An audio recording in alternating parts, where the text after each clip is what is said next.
formula, not baby formula, just the formula. What am I talking about?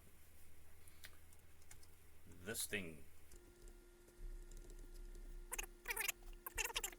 You are here for application, so just hoping you have your own copy close by so you can double check my work.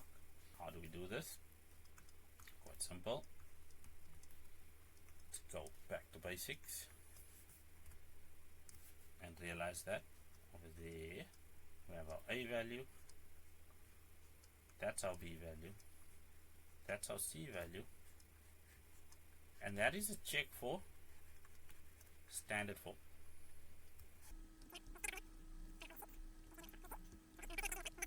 What I prefer doing is replacing every letter or parameter, depending on your lexicon, with a set of brackets. That goes there. Our B value is -6. It goes over there. Well, our A value is 1, so it belongs over there. And then our C value is 2.